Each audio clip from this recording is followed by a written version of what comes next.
Those in favor, please raise their hand. The draft resolution has been adopted unanimously as Resolution 1325.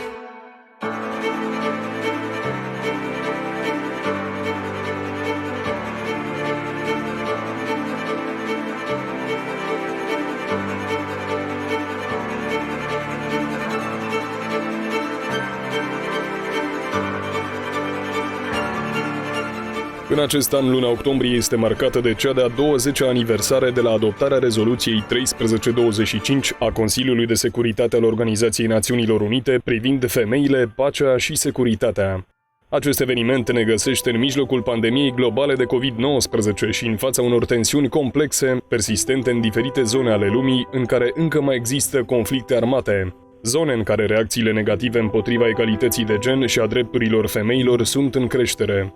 Aniversarea rezoluției 1325 ne oferă un bun prilej pentru a reitera angajamentele asumate la nivel internațional și o oportunitate de a examina progresele obținute la acest capitol. Cu circa 100 de ani în urmă, istoria omenirii a fost reliefată de un moment important, obținerea de către femei a mai multor drepturi, printre care și dreptul de vot, moment care a constituit începutul procesului de asigurare a oportunităților și șanselor egale pentru femei și bărbați. Femeia timpului prezent conduce, analizează, planifică și realizează proiecte în orice domeniu, obținând performanțe la cel mai înalt nivel. În domeniul militar, femeia a reușit să schimbe mentalități și să învingă vechile percepții și stereotipuri. În Armata Națională există femei puternice, femei care au reușit să parcurgă o carieră de succes, femei curajoase, cărora le plac provocările, femei care au demonstrat că pot fi lidere militare atât la noi în țară, cât și în cadrul misiunilor și exercițiilor internaționale. UNDP is very happy that the Ministry of Defense has firmly embraced the mainstreaming of gender equality across its institutional policies, standards and practice, and towards building a gender-sensitive and responsive culture among its employees in the daily work and life. This is an exemplary path for the ministry, fully aligned with Moldova's international commitment to the adoption and progressive implementation of the national program for the implementation of the UN Security Resolution 1325 on women, peace and security for 2018-2021. UNDP highly commends the Ministry of Defense in this endeavor that has been translated through many joint initiatives such as adjustment of the legislation to ensure gender equality in the National Army, gender capacity development of the military and civilian personnel, and the establishment of the National Army's Women's Association. We were equally pleased to learn that with the support of UNDP, the Ministry of Defense has achieved a visible transformation towards an institution that values the gender equality and that does not tolerate gender-based discrimination and is free from gender-based violence. We at UNDP highly value the partnership with the Ministry of Defense and the National Army, and we are always open to embark on new joint initiatives to further enhance gender equality in policy and in practice.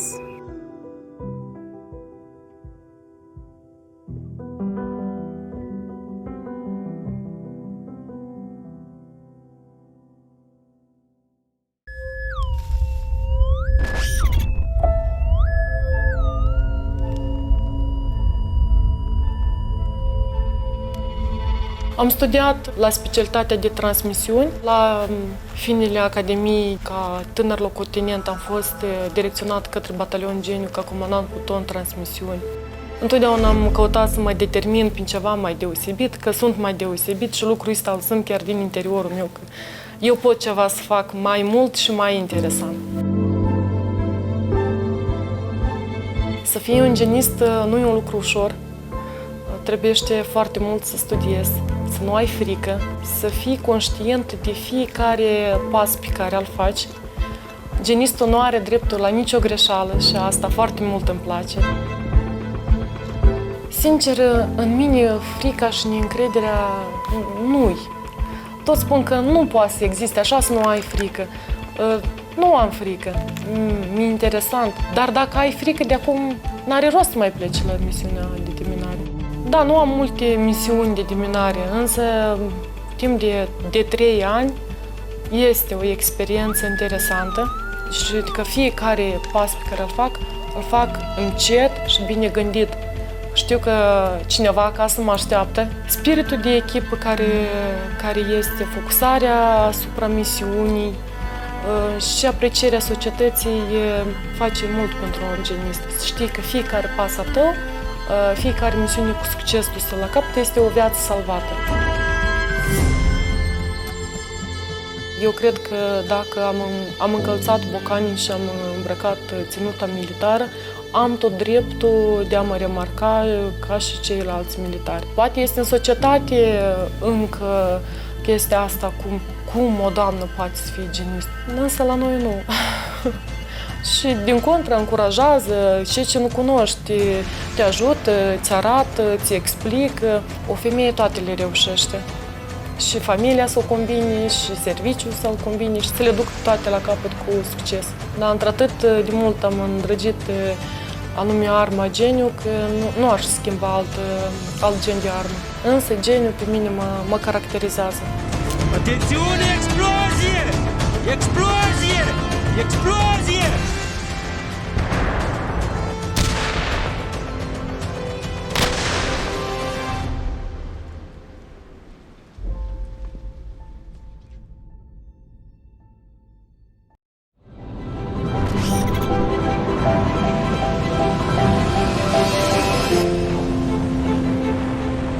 Dintotdeauna m-a fascinat uniforma militară.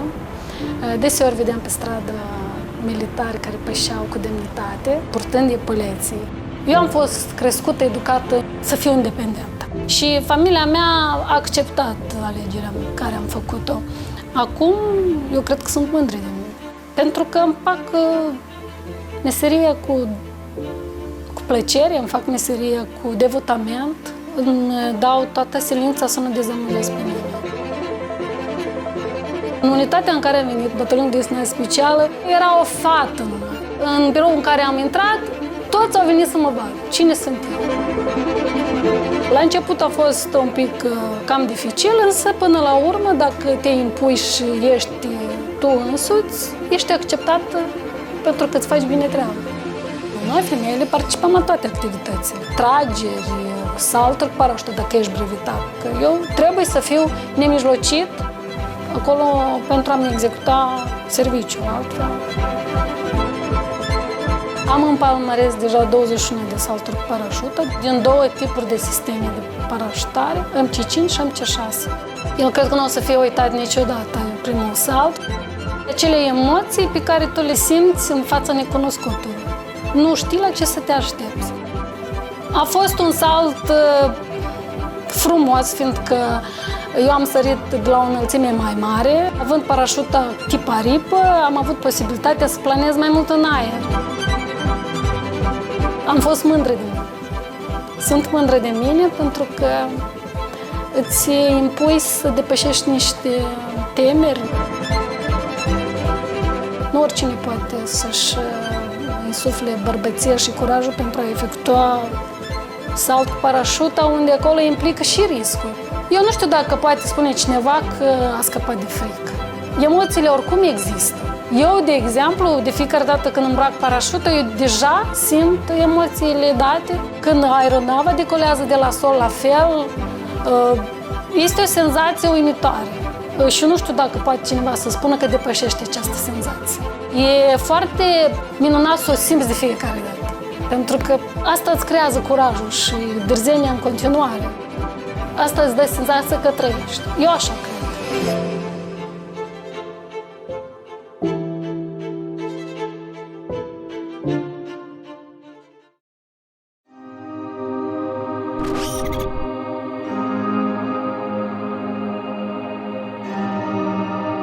Asta a fost dorința tatălui. Eu îndeplinesc dorința tatălui, fiindcă în ultima minută a vieții lui, el a spus că fata mea va fi în formă. La început mi-a fost greu, după toate principiile, legile armatei, mi-a fost să mă acomodez, însă și eu ca domnișoară, dar am văzut că dacă ai intrat în joc, trebuie să joci până la urmă. Pășind pasul spre militarie, spre Armata Națională, noi putem spune că aici îți călești caracterul, îți călești puterile și îți pui ambiția de a merge înainte. Chiar și nu țin minte momentele cele mai grele, îl țin cele pozitive, că mereu eram împreună, mereu prin grele ne ridicam împreună, ne ajutam. Am făcut o echipă, am conlucrat, până la urmă am rămas și cei mai buni prieteni. Când am ales locul de muncă, a fost împărțiți în toate cursurile Moldovei. Nu am nimerit cu niciunul la serviciu, am ales singură să fiu comand pluton în brigada 3 infanterie motorizată la Cahul. Eu credeam că va fi ceva greu care nu vă putea însuși. Academie simplu care te ajută toți, parcă ești un puișor, adică, dar brigada unde merge un pas spre responsabilitate. Am fost primiți cu sufletul deschis. Sunt unele nuanțe unde nu le cunosc, dar mulțumesc comandanților, însăși comandantului care e cu brațele deschise să te ajute. Bărbații stimează femeile, dar sunt alții care sunt împotrivă. Femeile armate sunt foarte răutăcioși și cam asta și majoritatea femeilor le supără treaba asta, că ele știu că ele se pot descurca, se pot da cerințelor, se pot da încercărilor, provocărilor. Mereu femeile au fost puternice însă spiritual, nu fizic, dar spiritual și asta mai mult contează în câmpul de luptă. Am activat în anii studenței ca comandant de grupă. Se observa mai tare activitatea ta ca comandant de grupă când ești în poligon.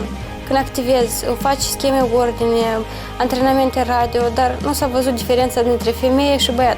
Fiindcă eu am colaborat mereu cu băieții și eu văd că asta e ceva normal. Să conduci, să nu îți dau un pas în urmă, să mă ascund după cineva, eu trebuie să dau un pas înainte, să merg cu dânsii.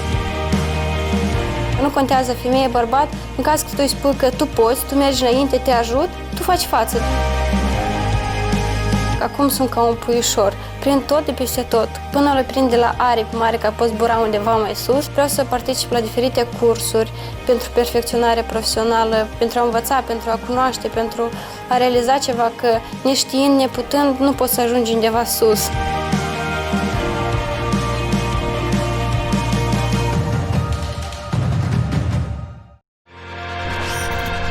Circular către toți, porniți motoarele.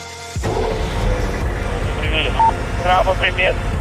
Mulțumim, primit. Primit. Circular, începem deplasarea. A fost în vis, de fapt, cred că de la vârsta de 6 ani, pentru că am fost odată în vizită la moșul meu, care de asemenea este militar, și am văzut într-o cameră a lui doar, era uniforma militară de colonel, frumoasă, cu medalii. Și atât de atunci mi s-a întipărit anume imaginea la uniforma dată și a devenit un vis pentru mine. Până când, în 2013, deja l-am început încet să-l realizez.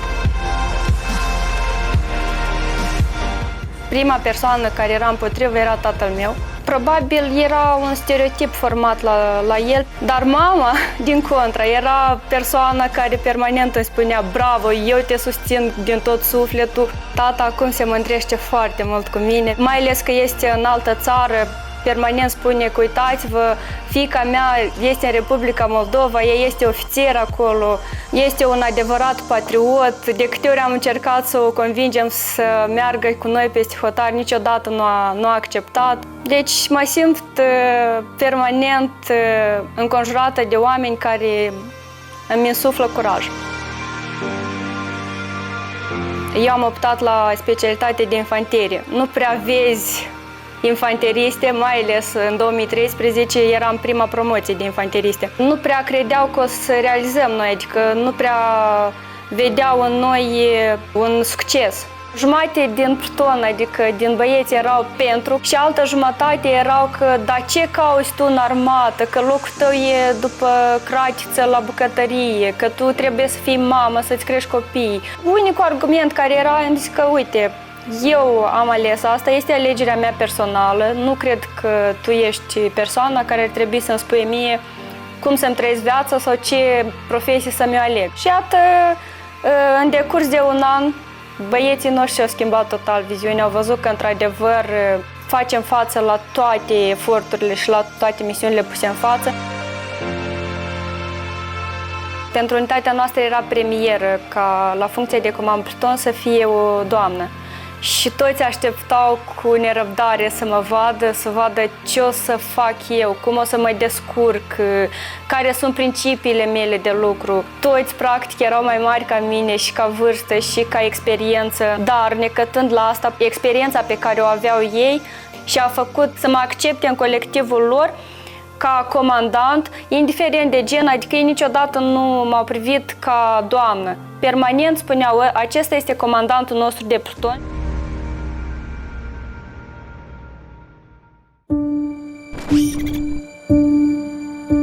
Eu vreau foarte mult să devin profesoară, dar iată că nu am avut acest noroc. Norocul meu a surâs în altă parte de a-mi încerca viața într-un alt mod, și anume în modul de a fi militar. Vreau să-mi amintesc chiar prima zi când am ieșit și am îmbrăcat uniforma militară. Eram în batalionul de gardă, unde ne încadrasem 15 fete. Dacă e să rupem stereotipurile și să spunem că este o profesie mai mult tipic masculină, noi facem față foarte bine. Este un principiu al meu tipic feminin, din care mi-am găsit locul în această mare familie și totodată făcând față lucrurilor, iată, foarte ușor m-am încadrat. Nu a fost o problemă de a lucra cot la cot cu bărbații. Inspirația aceasta de a pleca în misiune militară m-a inspirat tot de la soțul meu, fiindcă dumnealui a fost în Coasta de Fildeș, în misiune militară. Mi-a plăcut foarte mult ideea să văd dacă eu pot. Ajungând acolo a fost, da, desigur, o altă lume, un nou început. Vreau să zic că nu a fost o diferență dintre bărbați și femei. Nu a fost că dacă e femeie nu se duce într-o patrulă. De fiecare dată erau încurajate femeile, observatori militari, ca să plece în zone. Mereu unde era problema legată de femei, tot timpul mă ceream să plec încolo. De ce? Femeile sunt mai deschise către femei. De exemplu, în satele unde se aflau, era o frică față de bărbați, ca ele să explice ce s-a întâmplat și ce se întâmplă în satul respectiv.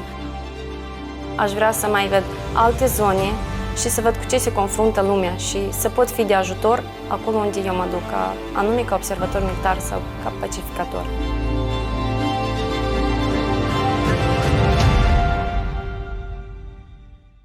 Actualmente, femeile sunt prezente practic în toate genurile de armă. Artileristele, infanteristele sau transmisionistele îndeplinesc aceleași misiuni cot la cot cu colegii lor bărbați. Dorința lor de a obține performanțe în cele mai diverse domenii din cadrul Armatei Naționale întotdeauna este încurajată și de către conducerea de vârf a structurii militare. Trebuie să remarcăm că actualmente, atât în societatea noastră, cât și în instituția de apărare, există femei lidere. Femei capabile să dețină posturi decizionale. Colegi care au demonstrat că fac față cu brio sarcinilor încredințate. Ceea ce demonstrează că pe lângă rolul lor de mame, soții sau fiice, sunt camarade de încredere, indiferent de funcția sau gradul militar pe care le dețin. Pe perioada cât am activat în calitate de șef al Poliției Naționale, am fost un susținător aprig al egalității de gen și nu doar la nivel declarativ. Astăzi, în calitate de ministru al apărării, îmi mențin aceeași poziție de lider în promovarea egalității de gen în instituția de apărare.